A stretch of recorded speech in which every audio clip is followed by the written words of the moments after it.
দর্শক দীপ্ত কৃষি টিম চলে এসেছে হ্যাচারি সহ আঞ্চলিক হাঁস প্রজনন খামার কিশোরগঞ্জে। এখানে সাধারণত দুই জাতের হাঁস থেকে ডিম উৎপাদন করা হচ্ছে এবং সেই ডিম থেকে নতুন বাচ্চা ফোটানো হচ্ছে। বাংলাদেশের সারা অঞ্চলগুলোতেই এখান থেকে হাঁসের বাচ্চা সরবরাহ করা হয়ে থাকে। কিভাবে এই কাজগুলো করা হচ্ছে সেই সব বিষয়গুলো এবং নানান রকম তথ্য আপনাদের সামনে তুলে ধরবার চেষ্টা করব। সবাইকে স্বাগত জানাই দীপ্ত কৃষির নতুন একটি পর্বে, পাওয়ার্ড বাই কাজী ফার্মস। আপনাদের সঙ্গে আছি আমি নুসরাত জাহান। দর্শক আমাদের সাথেই থাকুন।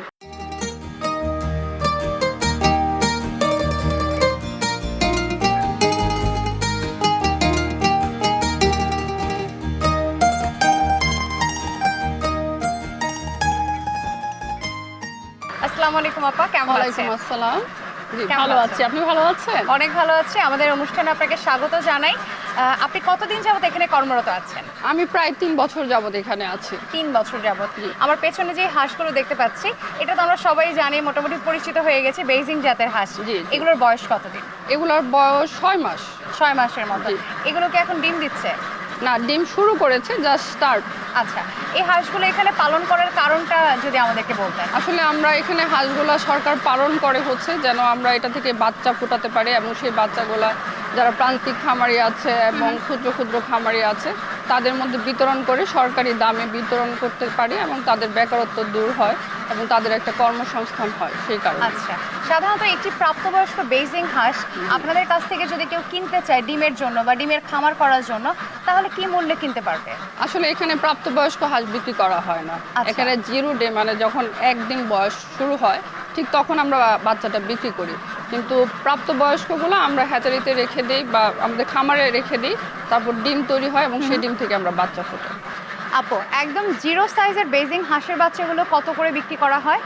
সারা বছর 30 টাকা করে, কিন্তু নভেম্বর থেকে জানুয়ারি পর্যন্ত 25 টাকা রেটে আমরা বিক্রি করি। যে কোনো প্রান্তিক খামার চাইলেই তো আপনাদের এখান থেকে এসে বাচ্চা সংগ্রহ করতে পারে। যদি তখন থাকে বাচ্চাটা অ্যাভেলেবল হয় তখন নিতে পারবে। আচ্ছা, বেইজিং হাঁস কি একটু রোগ প্রতিরোধ ক্ষমতা বেশি? না, রোগ প্রতিরোধ ক্ষমতা কম। বেজিং হাঁসের রোগ প্রতিরোধ এই জন্য একটু বেশি যত্ন নিয়ে এই হাঁসগুলোকে পালতে হয়। আমাদের দেশি জাতগুলো যেমন রোগ প্রতিরোধ ক্ষমতাটা একটু বেশি থাকে, সেই তুলনায় এই জাতটা একটু কম, কিন্তু অনেক ভালো ডিম দেয় এবং বাচ্চা হারও খুব ভালো, বাচ্চা ফোটানোর হারও খুব ভালো। কিন্তু তাহলে এগুলো যদি কোনো খামার করতে চায়, সেটা কি শুধুমাত্র মাংস বিক্রির পারপাসে বা ডিম বিক্রির পারপাসে সে করতে পারে? সে দুটাই করতে পারবে, কারণ আমরা তো এখানে অনেক দিন যাবত বেজিং হাঁসটা পালছি। দেখা যাচ্ছে যে এটা যেমন বাচ্চা উৎপাদন করে তেমন ডিমও উৎপাদন করে, সুতরাং এবং এটা 3 থেকে 4 মাসে পর্যাপ্ত পরিমাণ বড় হয়ে যায়। যেমন এই হাঁসটা আমাদের প্রায় 6 মাস, কিন্তু তার ওজন প্রায় 3 থেকে 4 কেজি কিন্তু হয়ে গেছে। জি। সুতরাং মাংসের জন্য যেমন ভালো এটা এবং হ্যাচাবিলিটিও ভালো, সেজন্য আমরা এমনিতেও উৎপাদন করতে পারি। আচ্ছা, আপনারা তো ধরুন চাইলেই তো বাইরের যে খামারিরা আছেন তাদের কাছ থেকে ডিম সংগ্রহ করে প্রজনন করতে পারেন, কিন্তু আপনারা সেটা করছেন না।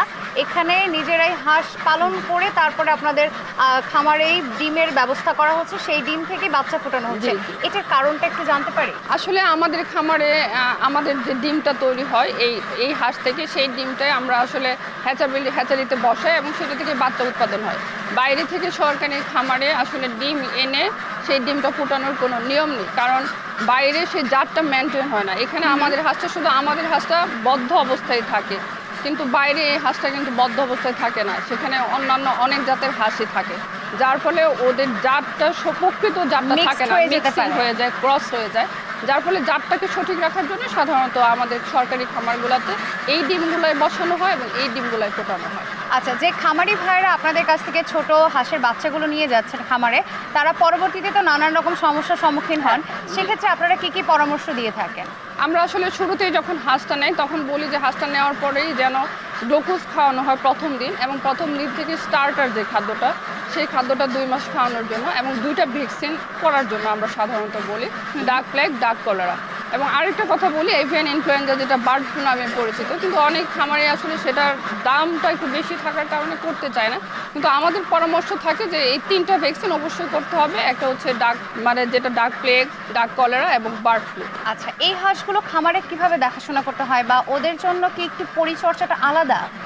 না, আসলে একই রকম, যেহেতু আমাদের হাঁসগুলো তো বদ্ধ অবস্থায় থাকে, সুতরাং রোগ হওয়ার সম্ভাবনা কিন্তু কম, কিন্তু ওদের হাঁসগুলো বাইরে ছেড়ে দেয়, এই জন্য ওদের জন্য ভ্যাকসিনটা একেবারেই জরুরি। এবং খাবারটা মেনটেন করতে হবে, সুন্দরভাবে খাবারটা দিতে হবে এবং মাঝে মাঝে ভিটামিন দিতে হবে, সেই পরামর্শগুলো আমরা সবসময় দিয়ে থাকি। আচ্ছা, বেজিং হাঁসের যদি অসুখ হয়, রোগ হয়, সেগুলো কি ধরনের রোগ হতে পারে? ওই ডাক প্লেগ, ডাক কলেরা সাধারণত এই দুইটাই বেশি হয়, আর অনেক সময় ওই যে বার্ড ফ্লু যেটা সেটা হয়, এছাড়া আচ্ছা। অন্য রোগ খুব কমই হয়। আক্রান্ত হয়ে যাওয়ার পরে কি কোনো ট্রিটমেন্ট দেওয়ার সুযোগ থাকে, নাকি ওই হাঁসটাকে আপনারা আলাদা করে অন্য কোথাও রেখে দেন? আসলে আক্রান্ত হলে ট্রিটমেন্ট দিয়ে দেওয়া হয় ঠিকই, কিন্তু সবসময় সেটা ফুলফিল কাভারেজ দেয় না। কিন্তু যদি ভ্যাকসিনটা দেওয়া থাকে, কোনো কারণে যদি আক্রান্ত হয়, সেক্ষেত্রে 80% পসিবিলিটি থাকে সুস্থ হওয়ার। সাধারণত বেজিং হাঁসগুলো তো বিদেশি জাতের হাঁস। হ্যাঁ, হ্যাঁ। তো আমাদের দেশের আবহাওয়ার, বৈরী আবহাওয়ার সাথে ওরা কি অ্যাডাপ্ট করতে পারে? এখন আসলে অ্যাডাপ্ট করতে পারে, এখন এই জাতটা তো অনেক দিন হয়ে গেছে আমাদের এই বাংলাদেশে আছে, যার ফলে দেখা যায় যে ওরা অ্যাডাপ্ট করতে পারে। তবে ওরা একটু গরমটা সহনশীল না, একটু গরম কম থাকলে ওরা সুইটেবল। যেমন আমরা কিন্তু খামারের ভিতরে ফ্যান দিয়ে রাখি, আচ্ছা। যার ফলে ওদের জন্য বেশ আরামদায়ক হয় এই জন্য। তবে বাইরে এখন অনেক জায়গায় এই বেজিং হাঁসটা পালা হয় এবং তারা প্রফিটেবল, তারা কিন্তু প্রফিট করে। আপু, বেজিং হাঁসে তো অনেকে বলে থাকে যে তেলের পরিমাণ অনেক বেশি থাকে, সেক্ষেত্রে বেশি খেলে কি কোনো স্বাস্থ্য ঝুঁকি আছে কিনা? আসলে স্বাস্থ্য ঝুঁকি তো চর্বি খেলে সবার জন্যই আছে। হ্যাঁ, এটা হাঁসের গোস্ত হোক, গরুর গোস্ত হোক, যেটাই হোক, সেটা আলাদাভাবে বেজিং হাঁস যে খাওয়া যাবে না এরকম কোনো না। হাঁস মানে হাঁসি, ইন জেনারেল যেরকম হয় ঠিক একই রকম। আপু, হাঁসের তো কৃমিজনিত নানান রকম সমস্যাগুলো হয়ে জি, জি। থাকে, সেক্ষেত্রে করণীয় কি আছে? আসলে আমরা বলি যে প্রতি 6 মাস অন্তর অন্তর কৃমির ওষুধ খাওয়াতে হবে। এটা মেনটেন করলে দেখা যায় যে উৎপাদনটা ভালো হয় এবং তার রোগ প্রতিরোধ ক্ষমতাটাও বেড়ে যায়। এই শেডটা আমি দেখছি খুব নিট অ্যান্ড ক্লিন। যখন আমাদের খামারি ভাইরা নিয়ে যাচ্ছেন হাঁসগুলো, হাঁসের বাচ্চাগুলো, তখন কি হাঁস পালনের ক্ষেত্রে এরকম নিট অ্যান্ড ক্লিন থাকা দরকার? অবশ্যই নিট অ্যান্ড ক্লিন থাকা দরকার। এটা প্রত্যেকটা হাঁসেরই একটা থাকার যে ব্যবস্থাটা হবে সেটা ভালো হতে হবে, কারণ আমাদের এখানে কিন্তু প্রতিদিন 3 বেলা এটা ধোয়া হয়, পরিষ্কার করা হয়। বিভিন্ন ডিটারজেন্ট আছে বা স্যাভলন আছে, হ্যাঁ, এগুলো ডিসইনফেক্টেন্ট দিয়ে আমরা ওয়াশ করি। তো তাদের ক্ষেত্রেও আমাদের পরামর্শ থাকে যে অবশ্যই ডিসইনফেক্টেন্ট দিয়ে ধুতে হবে 2 বেলা থেকে 3 বেলা, তাহলে রোগ প্রতিরোধ ক্ষমতা অবশ্যই হাঁসের বৃদ্ধি পাবে। কিশোরগঞ্জ তো হাওড় অঞ্চল, হাওড় অঞ্চলে আমরা অনেক খামারি ভাইদেরকে দেখেছি যে উন্মুক্ত স্থানে ছেড়ে রেখে হাঁস পালন করছেন। সেক্ষেত্রে তারা আসলে মেইনটেইন কিভাবে করবেন? আসলে তাদের জন্য তো একটু মেনটেন করা ডিফিকাল্ট, কারণ আমরা যেভাবে এখানেই হাঁসটা রাখছি, তাদের হাঁসটা বিভিন্ন বিলে যাচ্ছে। হ্যাঁ, সেই ক্ষেত্রে তাদেরকে আমরা যে পরামর্শটা দিই যে অবশ্যই ভ্যাকসিনগুলো করতে হবে এবং মাঝে মাঝে নিউট্রিটিভ যেসব মেডিসিন আছে সেগুলো খাওয়াতে হবে, তাহলে তাদের যে রোগ প্রতিরোধ ক্ষমতাটা আছে সেটা বাড়বে। আমরা বেজিং হাঁসটা তো দেখলাম, এবার অন্য আর কি হাঁস নিয়ে আপনারা এখানে কাজ করছেন? আমাদের এখানে আরেকটা জাত আছে, সেটা হচ্ছে জিন্ডিং। আমরা একটু দেখে আসবো? অবশ্যই, চলেন।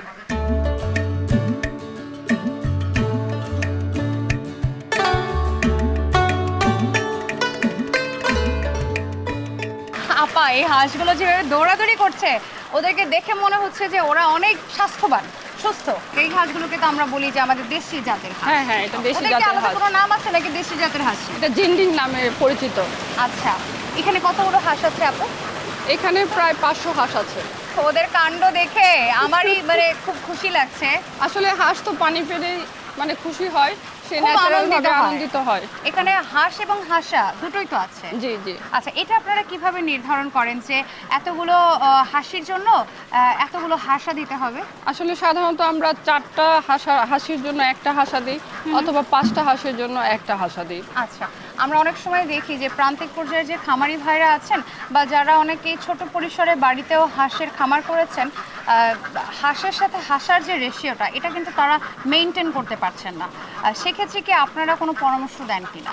আমরা আমাদের কাছে জানতে চাইলে আমরা আসলে সেটা বলে দিই, কিন্তু ম্যাক্সিমাম খামারিরা দেখা যায় যে ওরা ডিম উৎপাদনটাকে বেশি গুরুত্ব দেয়, ওরা হ্যাচাবিলিটিটাকে তেমনভাবে গুরুত্ব দেয় না। এবং দেখবেন অনেক খামারি আসলে দেখা যায় যে শুধু হাঁসিটা পালে, ওরা হাঁসাটা পালতে চায় না।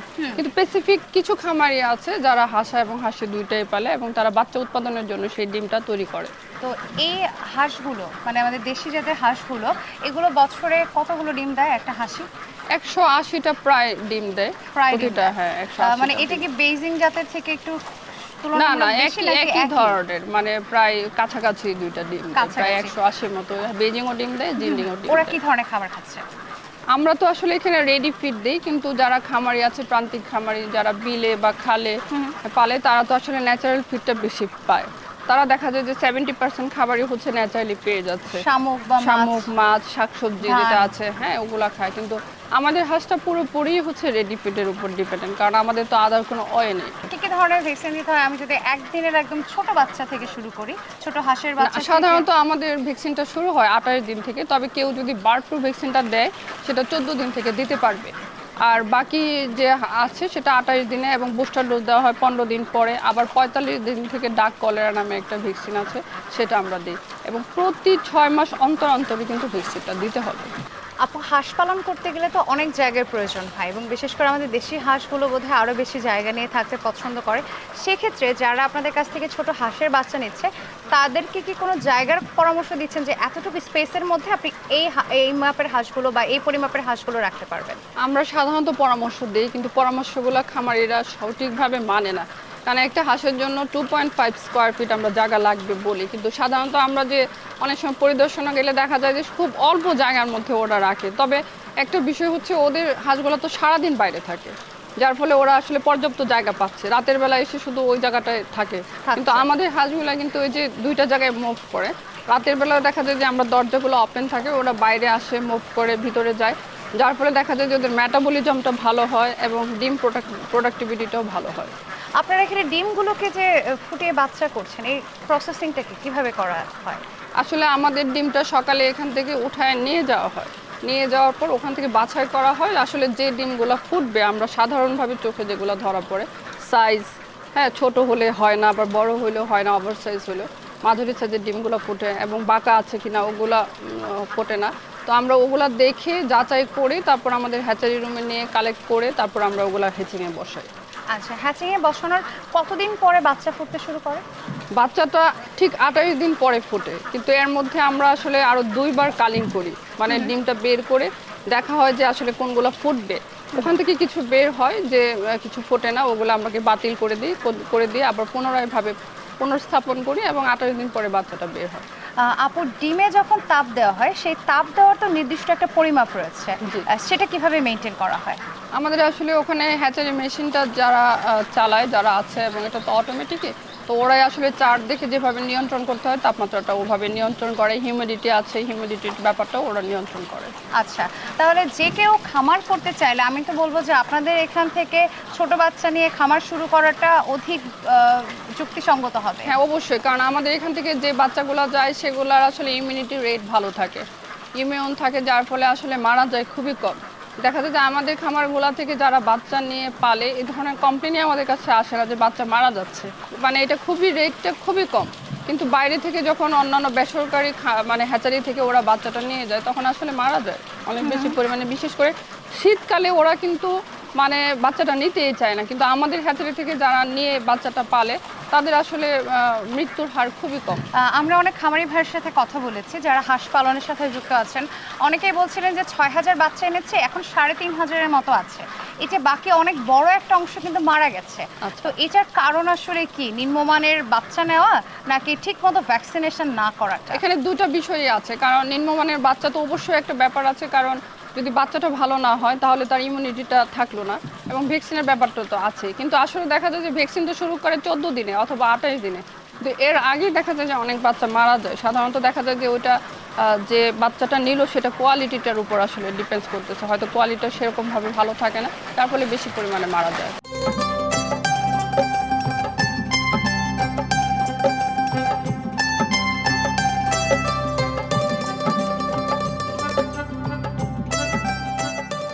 অনেকেই জানেন না যে সরকারি হ্যাচারিগুলো থেকেও বাচ্চা নেওয়া যেতে পারে। তো এইটা জানানোর জন্য কি আপনাদের এন্ড থেকে কোনো রকম পদক্ষেপ নেওয়া হয়েছে কিনা? আসলে আমাদের তো বাইরে কেউ কাজ করে না, আমাদের ফিল্ডে আসলে কাজ করে এমন লোক না। আমাদের হ্যাচারিটা একেবারেই হচ্ছে কন্ট্রোলড এরিয়া, কারণ এখানে যারা আছে তারা ভিতরেই থাকে। তবে আমাদের কাছে যারা বাচ্চা নিতে আসে তাদেরকে আমরা বলি যে আপনারা আপনাদের অন্যান্য যারা খামারি আছে তাদেরকে বলতে পারেন, কিন্তু আসলে চাহিদার তুলনায় আমাদের যে এখানে যে উৎপাদনটা হয় সেটা পর্যাপ্ত না, কারণ আমরা এখানে মাত্র 1000 লেয়ার পালি। 1000 লেয়ার থেকে যে ধরনের বাচ্চা তৈরি হয় প্রতি মাসে, আসলে এটা জনসাধারণের চাহিদার তুলনায় আসলে কম। আমরা আসলে সেই বরাদ্দর কারণে, বাজেট বরাদ্দর একটা বিষয় আছে, সেটার উপর ডিপেন্ড করে আমরা হাঁসগুলা পালি। তো বরাদ্দটা বেশি হলে আমরা হাঁসও বেশি পালতে পারবো, বা শেডের সংখ্যা যদি আরও বাড়ানো হয় সেক্ষেত্রে আমরা বেশি পালতে পারবো, বা লুকোবল বেশি থাকলে সেই ক্ষেত্রে হয়তো বা কিশোরগঞ্জ এবং কিশোরগঞ্জের বাইরে যারা আছে তাদের চাহিদাটাও পূরণ করতে পারবো। বাংলাদেশে এই ধরনের খামার কতগুলো আছে? 17টা হাঁস প্রজনন খামার আছে, সেখান হ্যাচারি থেকে সহ তো আঞ্চলিক হাঁস প্রজনন খামারি খামার আছে। ভাইরা বাচ্চাগুলো নিতে হ্যাঁ, পারছে। বাচ্চাগুলো নিতে পারছে। এই বাচ্চাগুলো কত করে বিক্রি করেন, মানে আমাদের দেশি জাতের যে দেশি বাচ্চাগুলো জাতের যে আছে? হাঁসগুলো আছে এগুলো আমরা সারা বছর 25 টাকা করে বিক্রি করি, আর এমনিতে হচ্ছে শীতকালে মানে নভেম্বর থেকে জানুয়ারি হচ্ছে 20 টাকা করে। আচ্ছা, মানে দামের খুব একটা পার্থক্য বেজিং এবং এগুলোর না, মধ্যে 5 টাকা হচ্ছে না? করে, হ্যাঁ 5 5 টাকা করে একটু ডিফারেন্স। একটা সময় শুধু। হ্যাঁ, একটা সময়। যে কোনো বৈরী আবহাওয়া বা যে কোনো ধরনের প্রাকৃতিক সমস্যা বা প্রাকৃতিক দুর্যোগে তো আমাদের এই হাঁসগুলো নিজেদেরকে সেভ করতে অনেক বেশি এক্সপার্ট। হ্যাঁ, এটা ঠিক আছে, আমাদের দেশি জাতটা বৈরী আবহাওয়ায় বেশি নিজেদেরকে কন্ট্রোল করতে পারে, হ্যাঁ নিয়ন্ত্রণ করতে পারে। তো দেখা যায় যে বেজিং এর তুলনায় এটা আসলে ইমিউনিটি বেশিই থাকে। আচ্ছা, ভালো ডিমের ক্ষেত্রে সুষম খাবারটা অনেক বেশি গুরুত্বপূর্ণ। এই হাঁসগুলো কি ধরনের খাবার খাচ্ছে এবং এখান থেকে কতবার খাবার দেওয়া হচ্ছে? এখানে তো আসলে 3 বেলা খাবার দেওয়া হয়, আর আমরা তো আসলে রেডি ফিড দিই, বিভিন্ন টেন্ডারের মাধ্যমে বিভিন্ন কোম্পানির খাদ্যটাই আমরা নিই। তো এগুলো তো আসলে কতটুকু কোয়ালিটি ঠিক আছে এটা আমরা টেস্টও করি কিছুদিন পর পর। টেস্ট দেখি আমরা আসলে খাবারটা খাই, তাহলে ওদের খাবারটা পারফেক্ট। এখন তবে ন্যাচারাল ফিড খেতে পারলে আরও বেশি ভালো হতো। আমাদের অনেক খামারি ভাইরা বলে থাকেন যে মুরগির খামারে খরচ কম হয়, মুরগি কম খাবার খায়, কিন্তু হাঁসের খামার তারা করতে চান না কারণ হাঁস অনেক বেশি খাবার খায়। আসলে কথাটা কি সত্যি? না, হাঁস খাবার খায় বেশি, কারণ হাঁসের ওয়েট আর মুরগির ওয়েট তো সেম না। No. এখন যার ওজন বেশি বা যার খাওয়ার ক্ষমতাটা বেশি সে তো খাবার খাবে বেশি। এখন মুরগি আর হাঁস তো একরকম না, এবং ডিমের আকার আকৃতির আকারের ব্যাপারও আছে। তো ওইটা তো আসলে ওরা ওইভাবে বুঝতে পারে না, যার ফলে ওই কথাটা বলে। ডিমের দামটাও তো বেশি। এখন বাজারে যদি আমরা ডিমের দামটা ধরি, হাঁসের ডিমের দাম বেশি, মুরগির ডিমের দাম কম, তাহলে খামারিদের তো ওই জিনিসটা ভাবতে হবে। হ্যাঁ, অনেকটাই বেশি। খামারিদের সেই বিষয়টাও ভাবতে হবে যে ওরা প্রফিট পাচ্ছে ডিমে বেশি, খাওয়াচ্ছে বেশি, ডিমও প্রফিট পাচ্ছে বেশি। আমরা হাঁসের ডিম দেখে তো বুঝি না যে কোনটি বেজিং এর ডিম, কোনটি দেশি হাঁসের ডিম, এটা বোঝার কি সিস্টেম আছে? সবগুলা বোঝা যায় না, তবে যে এই জাতটা যেটা আছে আমাদের জিনলিং, সেটার ডিমটা একটু গ্রিনিশ ভাব আসে, আর বেজিং এর ডিমটা একটু বড় হয় আকৃতিতে এবং সাদা হয়। দেশি হাঁসের মধ্যে তো আরো কিছু জাত আছে, সেই জাতগুলো নিয়ে কি আপনারা কোনো কাজ করছেন? আমাদের এখানে খাকি ক্যাম্বেল একটা জাত ছিল, কিন্তু আসলে ওইটার হ্যাচাবিলিটিটা কম থাকাতে আমরা আপাতত সেটা রাখিনি। তো পরবর্তীতে প্রয়োজন মনে করলে আবার আমরা সেটা রাখবো। ওইটার মাংসের কোয়ালিটি কি এরকমই নাকি আর একটু ভালো? এই হাঁসটা আসলে কিছু পজিটিভ দিক আছে, এটা কিন্তু তুলনামূলক ছোট। দেখা যায় যে ওরা যখন হাওরে খালে বিলে যখন ওরা ন্যাচারাল ভাবে খাবার খায়, ওরা অনেক নিচ পর্যন্ত যেতে পারে, ওয়েটটা কম থাকে, সেজন্য অনেক দূর থেকে ওরা খাবারটা পিক করতে পারে, যার ফলে এই হাঁসটা আসলে হাওরের জন্য খুবই পারফেক্ট। সেই চিন্তা করে এই জাতটাকে আমরা বেশি খামারে রেখেছি। আপু, হাঁসের বয়স ভেদে তো খাবারের ধরন এবং পরিমাপ আলাদা আলাদা হয়, সেক্ষেত্রে একটু আমাদেরকে বলবেন যে কিভাবে এটা মেইনটেইন করব? আমাদের হাঁসটাকে আমরা 3টা বয়সে ভাগ করি, একটা হচ্ছে বাচ্চা, আর একটা বাড়ন্ত, আর একটা হচ্ছে প্রাপ্তবয়স্ক। তো যখন এটা বাচ্চা অবস্থায় থাকে 1 থেকে 3 মাস আমরা বাচ্চা ধরি, কিন্তু খাদ্যটা 1 থেকে 2 মাস পর্যন্ত আমরা স্টার্টার একটা খাদ্য আছে সেটা দিই, আবার 2 থেকে 4 মাসে গ্রোয়ার খাদ্য আছে সেটা দিই, এবং যখন 150 দিন হয়ে যায় তখন 151 দিন থেকে আমরা লেয়ার নামে একটা খাদ্য আছে সেই খাদ্যটা দিই। আসলে ওই খাদ্যগুলোতে খাদ্যের উপাদানের কিছু মানে ডিফারেন্স থাকে। যখন বয়স্ক হয়ে যায় তখন তো তাদের ক্যালসিয়ামের পরিমাণটা বেশি লাগে, তো খাদ্যগুলো ঠিক ওই অনুপাতেই তৈরি করা। আপু, এই হাঁসের তো যথেষ্ট চাহিদা রয়েছে বাজারে মাংসের এবং ডিমের জন্য। তো যে কোনো খামারি যারা নতুন শুরু করতে চাচ্ছে তারা তো চাইলে এই ধরনের হাঁসগুলো নিয়ে শুরু করাটা কি যুক্তিসঙ্গত হবে, নাকি তারা বেজিং নিয়েও শুরু করতে পারে? তারা বেজিং নিয়েও শুরু করতে পারে, তবে আমার পরামর্শ থাকবে যে ছোট আকারে যদি কেউ করতে চায় তাহলে আসলে জিডিটা দিয়ে স্টার্ট করতে হবে, করে তারপর আস্তে আস্তে সে যখন কিছুটা বুঝতে পারবে হ্যাঁ তখন তারা বেজিংটা শিফট করতে পারবে। আপনাকে অসংখ্য ধন্যবাদ, অনেক গুরুত্বপূর্ণ কিছু তথ্য আমাদেরকে দেবার জন্য দীপ্ত কৃষি টিমের পক্ষ থেকে অসংখ্য ধন্যবাদ জানাই। আপনাকে অনেক ধন্যবাদ আমাদের এই খামারে আসার জন্য এবং আমাদের খামারের যত কথা আছে সেগুলো আপনার শোনার জন্য। ভালো থাকবেন আপু, আসসালামু আলাইকুম। ওয়ালাইকুম আসসালাম, আপনাকে সালাম। কৃষি বিষয়ে যে কোনো তথ্য জানতে ও জানাতে লিখতে পারেন এই ঠিকানায়। দীপ্ত কৃষি, প্লট 7/A/গ, তেজগাঁও শিল্প এলাকা, ঢাকা 1208। আপনারা চাইলে ইমেল করতে পারেন krishi@dipto.tv এই ঠিকানায়, অথবা ফোন করতে পারেন 0178-768-2832 নম্বরে। শুক্রবার ছাড়া প্রতিদিন সকাল 9টা থেকে বিকেল 5টা পর্যন্ত।